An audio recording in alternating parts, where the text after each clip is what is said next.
Nós somos a todo momento, a todo instante, chamados pelas Escrituras Sagradas a buscar as coisas que são do alto.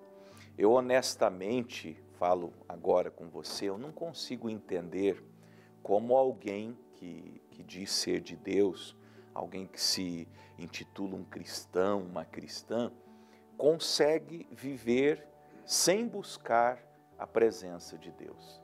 Eu não sei, sinceramente eu fico às vezes pensando como passa aquele ser humano que arrota, que é de Deus, que busca Deus, que vai à igreja, que é cristão, que tem lá às vezes uma frasezinha de efeito no status do WhatsApp. Como que essa pessoa passa pela vida sem oração, sem jejuar, sem ir à igreja com a frequência que é aquela solicitada pela palavra de Deus? Como passa um dia inteiro sem abrir esse livro e ler?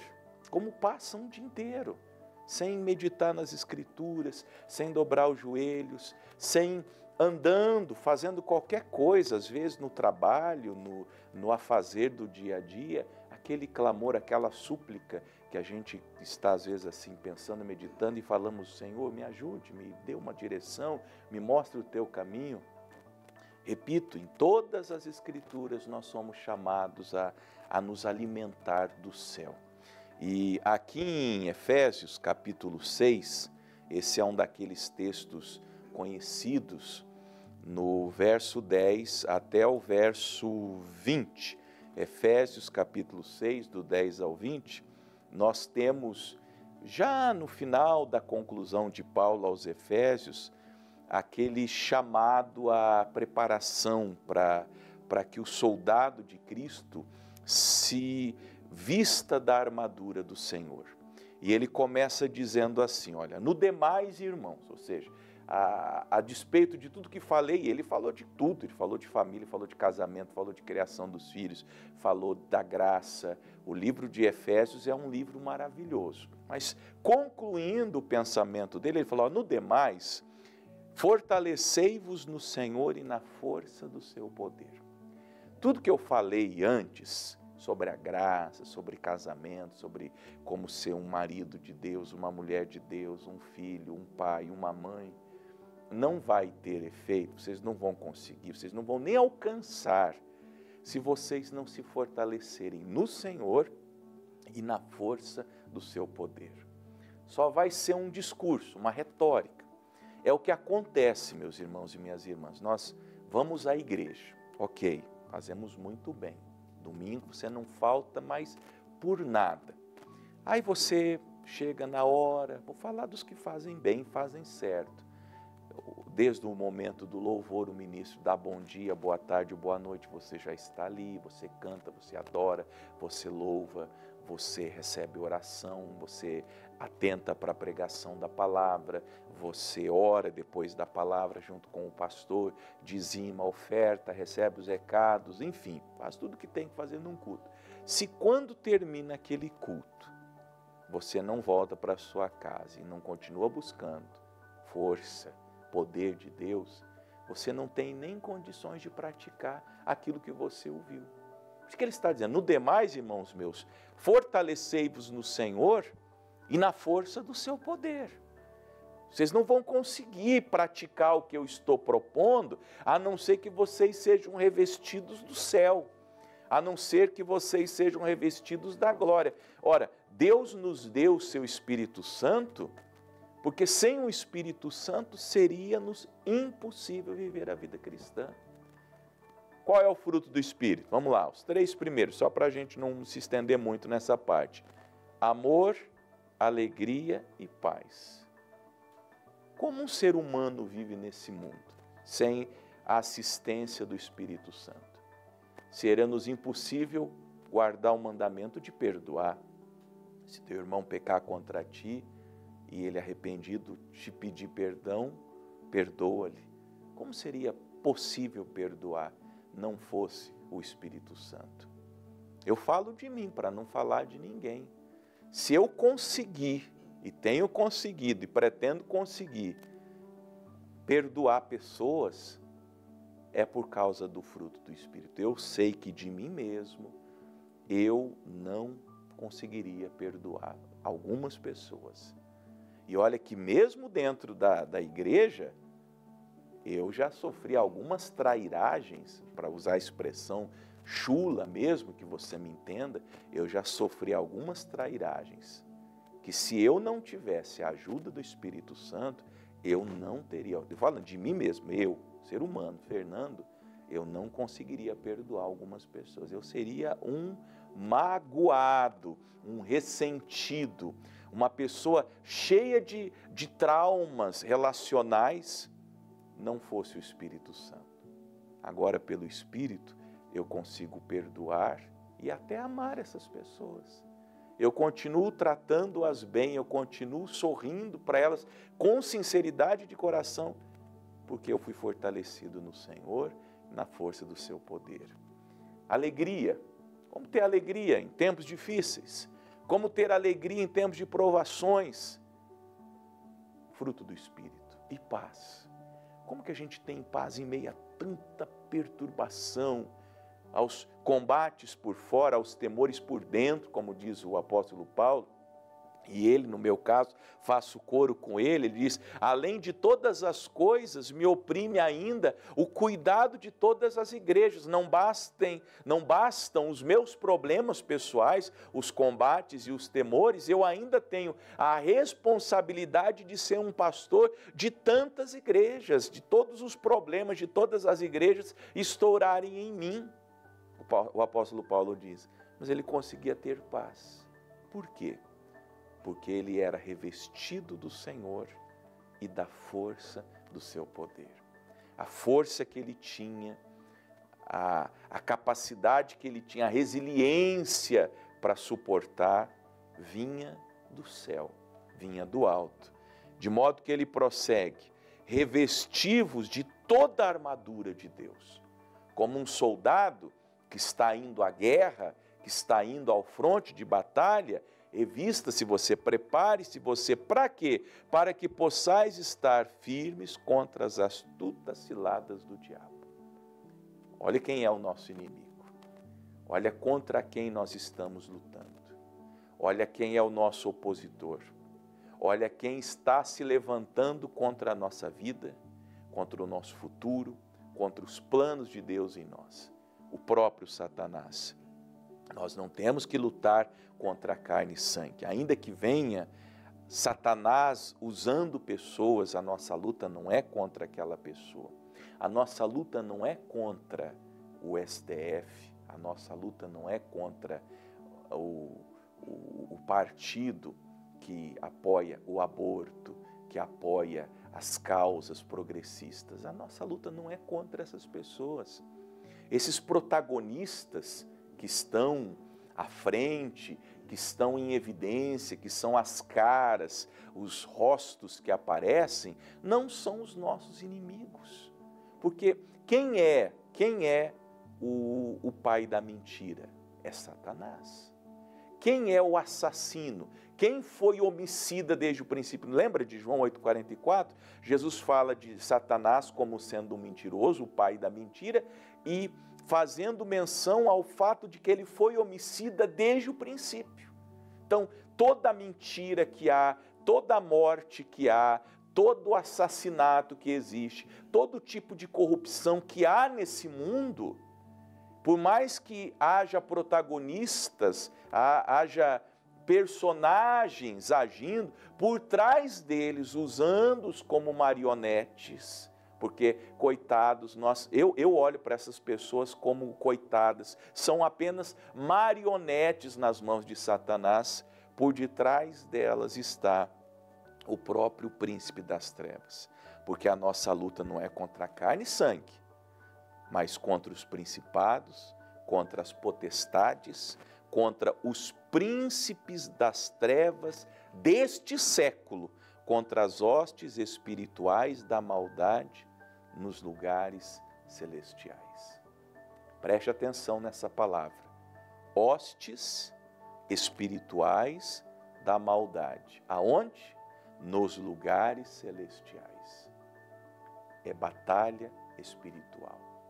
De modo, o que nós, primeiro como indivíduos e em seguida como igreja, deveríamos de fazer? Orar, jejuar, consagrar-nos a Deus, abrir a nossa boca com sabedoria em oração, na proclamação do Evangelho.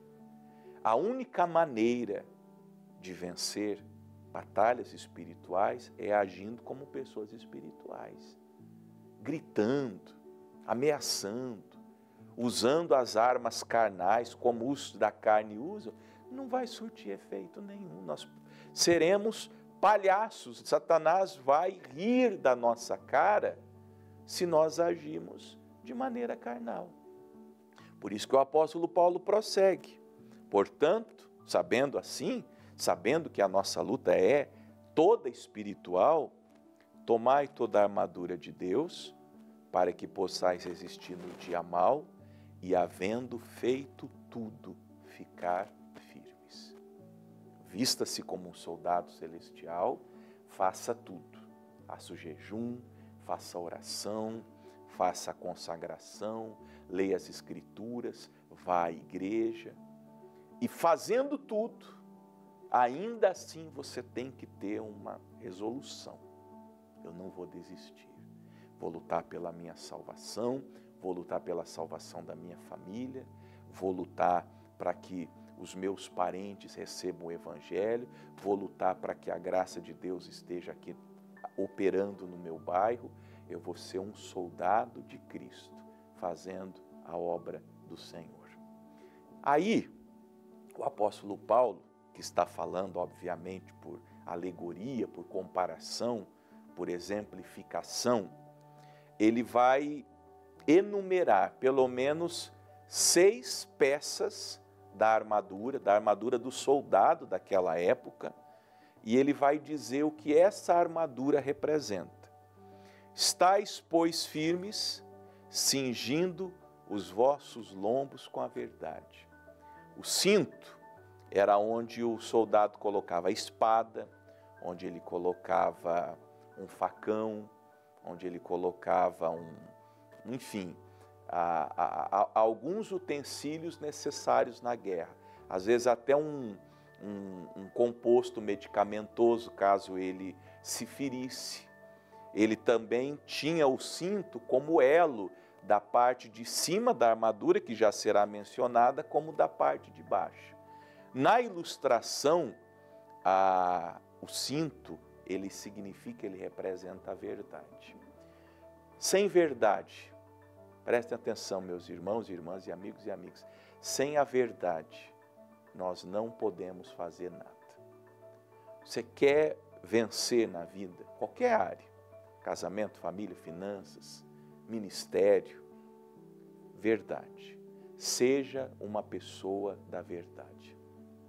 Nada sorrateiro, nada debaixo dos panos, nada escondido na manga, nenhuma sujeira debaixo do tapete.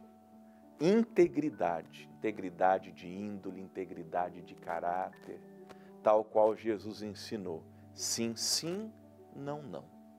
O que passa disso é procedência maligna. É assim que a vida do cristão é. Uma vida de verdade. É uma vida de integridade.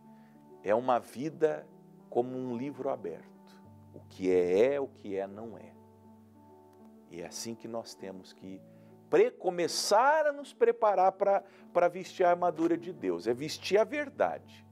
Eu vou ser uma pessoa que vai ter na minha vida tudo certo. Então, pastor, eu estava esses dias falando com um contador, ele estava vendo um jeitinho. Eu estou falando isso porque eu ouvi isso numa roda de crente, tá? Outro dia desse. Um contador que ele mexe ali com alguma coisa, aí eu não tenho que pagar o imposto. Acabou, meu amigo, acabou. Eu estava numa roda, tinha crente nessa roda, só para vocês saberem, não vou dar mais detalhe. E eu fiquei olhando assim, a pessoa estava bem na minha frente. Tinha um aqui, acho que tinha, não sei, tinha uma pessoa bem na minha frente, eu fiquei olhando.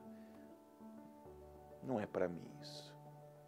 Eu quero ser um homem da verdade. Eu vou dar a Deus o que é de Deus, o dízimo, a oferta.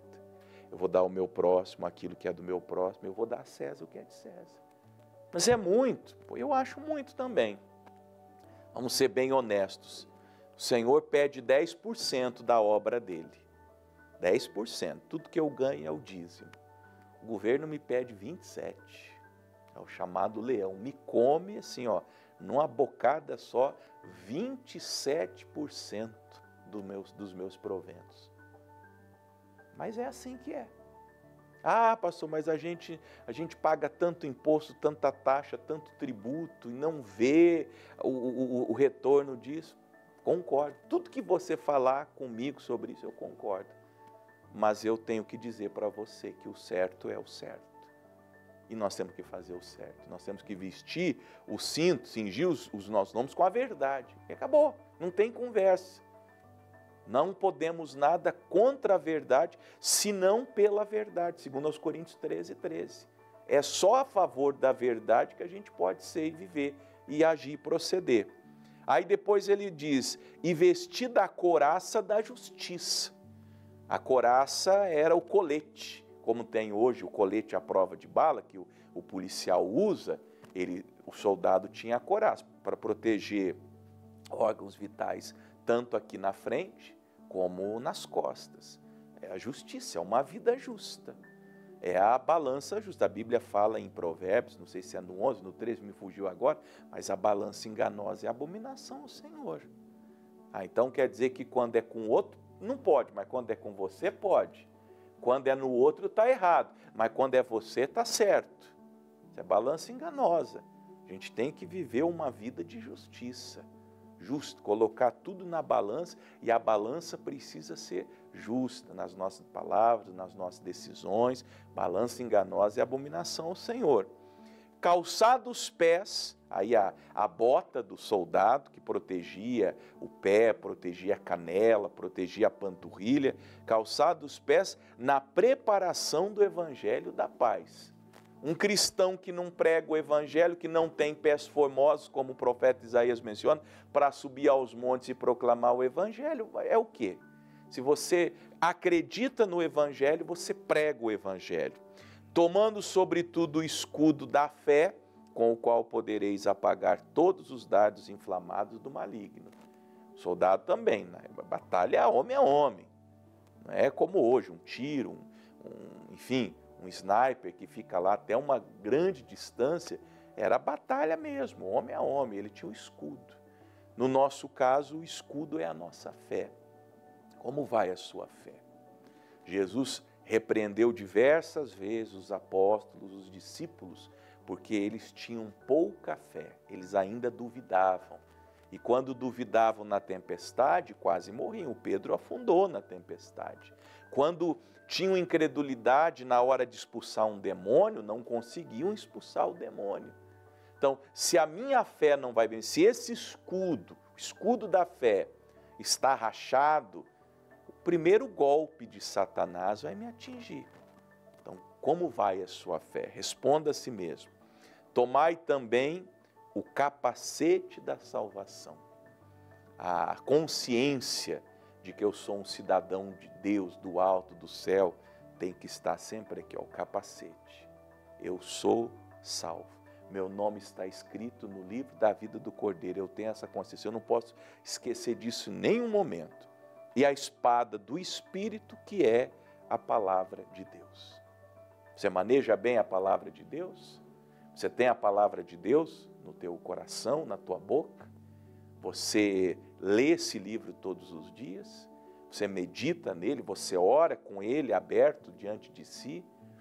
A sua Bíblia tem as marcas das suas lágrimas, pois enquanto você ora com ela aberta e Deus lhe fala ao coração, as lágrimas escorrem pela face e caem nela. Você tem as páginas da sua Bíblia amarelas, sujas, de tanto manuseio? Ou você deixa ela num canto? Ou você só ouve sobre ela quando vai domingo no culto? E dá um trabalho, porque quando o pastor te manda abrir em Abacuque, você não sabe nem para onde que fica, você não sabe nem quem foi Abacuque, porque você não lê a sua Bíblia, você não medita nas Escrituras. Orando em todo o tempo, com toda oração e súplica no Espírito, e vigiando nisso com toda perseverança e súplica por todos os santos. Fazendo tudo isso com muitas orações. Cristãos, cristãs, irmãos e irmãs, orem. Orem o tempo todo, como ele disse. Orem com perseverança. Orem pelos irmãos. Vivam uma vida de oração. Criem o hábito. Pastores, meus colegas de ministério, da graça, das outras denominações, orem. Orem todos os dias. Abandone os seus joguinhos estúpidos. Se você é um pastor e tem um videogame, se você é um pastor e tem um computador com um jogo, com RPG, eu sei lá que diabo a quatro, se você é um pastor e passa horas assistindo Netflix, joga essas coisas não vão produzir nada de bom no nosso ministério. Usem as redes sociais de vocês apenas para pregação. Ninguém quer ver o senhor sem camisa no seu Facebook, ninguém quer ver sua bunda lá no Facebook. Vai pregar o Evangelho, vamos fazer a obra de Deus. Olha a urgência desse mundo, olha a urgência das pessoas. As pessoas estão oprimidas, as pessoas estão endemoniadas, as pessoas estão se matando, as pessoas estão precisando de alguém que lhes anuncie o Evangelho. Quem serão esses homens? Senão nós, os que cremos. Orem por mim, o apóstolo Paulo diz, para que me seja dada no abrir da minha boca a palavra com confiança, para fazer notório o mistério do Evangelho. Onde estão os Paulos de hoje? Onde estão os homens que nós pararemos para ouvi-los pregar? Vou dizer com muita sinceridade, falei isso com alguém ontem, acredito. Não conheço 5 daqueles que eu sentaria para ouvir com prazer. Com prazer. Aquele homem de Deus, porque um homem da estirpe de Paulo, todos nós sentaríamos com prazer num auditório e ouviríamos horas e horas e horas. Assim, ó, com os olhos atentos, com os ouvidos atentos, com o coração alerta. Por quê? Porque esse homem pregava com confiança e fazia notório o mistério do Evangelho. Você o ouvia pregar, como hoje nós estamos aqui, e o Espírito Santo testificando no coração. Essa é a palavra de Deus. Esse é o mistério do Evangelho. Precisamos de homens como Paulo. Talvez você seja um homem, ou será a partir de hoje um homem como Paulo, pelo qual, pelo Evangelho, sou embaixador em cadeias, para que possa falar dele livremente, como me convém falar.